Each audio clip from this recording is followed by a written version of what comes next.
When Shane Van Gisbergen showed up in NASCAR, a lot of people said the same thing. He's a road course guy. He'll never figure out ovals.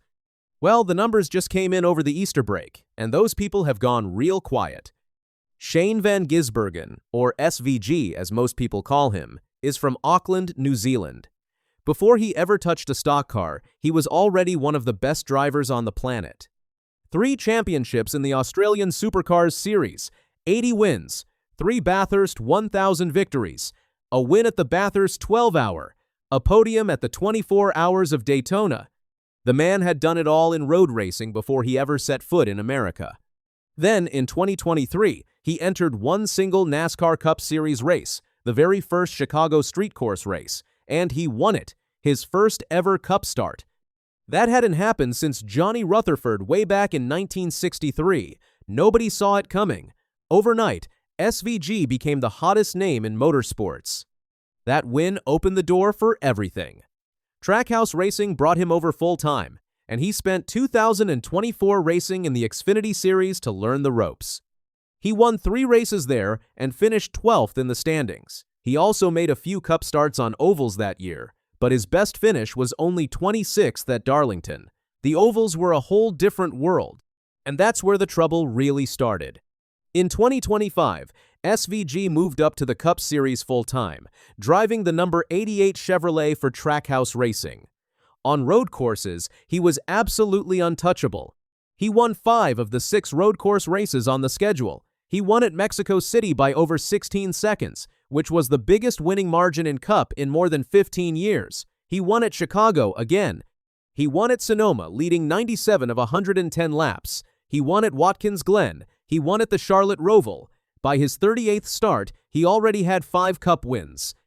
The last driver to reach 5 wins that fast was Dan Gurney back in 1968. But on ovals, it was ugly.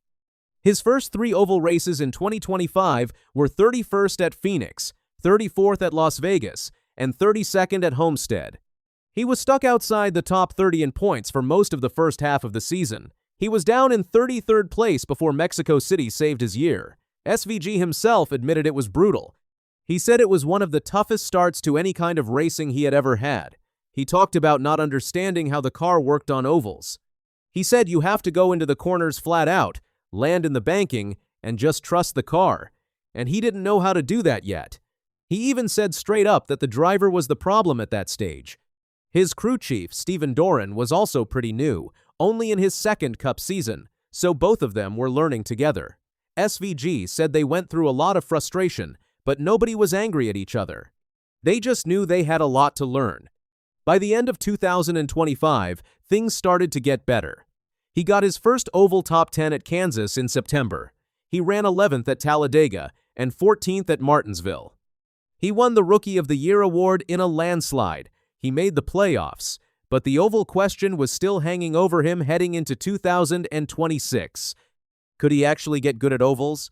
Because if the answer was no, he would never be a real championship threat.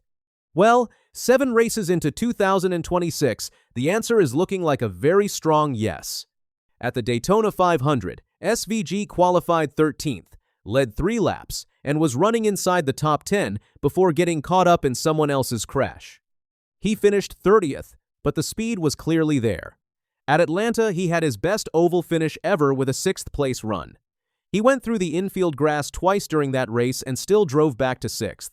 That result jumped him from 28th to 16th in the standings.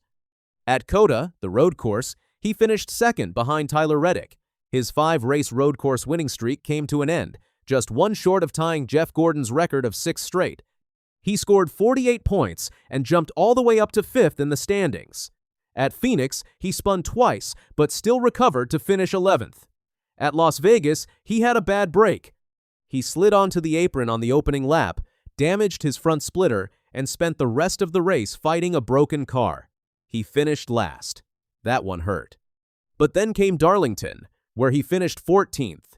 To put that in perspective, he finished 26th at Darlington in 2024 and 20th in 2025. Now he's 14th. The improvement is obvious, and at Martinsville he started 5th, ran in the top 10 most of the day, collected stage points in both stages, and finished 11th.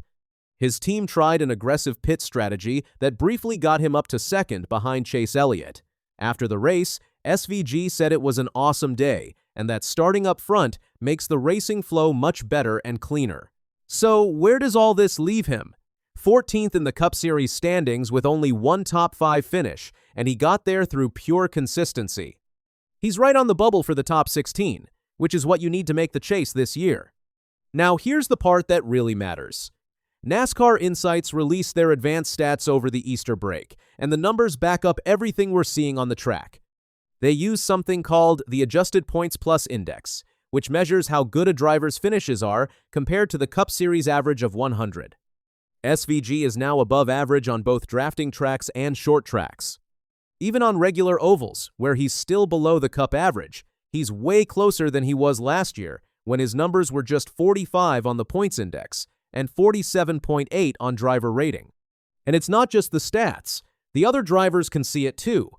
Denny Hamlin, who is the betting favorite to win the championship this year, said the trend is continuing that SVG keeps getting better.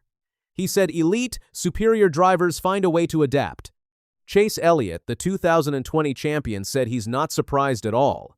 He said SVG has a great feel for natural balance behind the wheel, and that's a really big deal. Christopher Bell was even more direct. He said SVG is clearly getting the hang of it, and it's not going to be long before he's a factor on an oval. Bell also pointed out that the current weekend format with only 20 minutes of practice actually slows SVG down. If they still had the old format with hours of practice, Bell thinks SVG would be even further along. Even Joey Logano, a 3-time champion, gave SVG credit. Logano said he's obviously had a pretty solid start and he's doing a good job.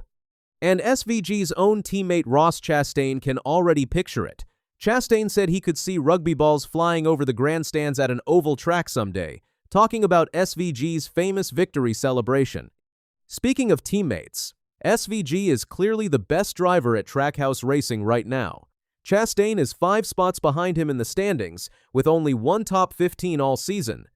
SVG has finished ahead of Chastain in 5 of 7 races. Rookie Connor Zilisch, who won 10 Xfinity races last year, is going through his own growing pains.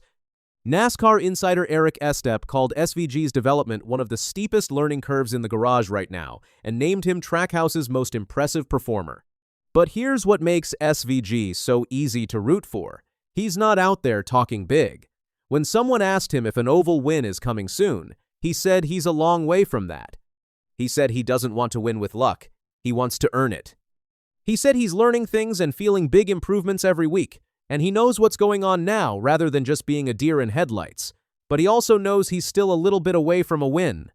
He also knows the game has changed in 2026. With NASCAR going back to the chase format, there's no safety net anymore.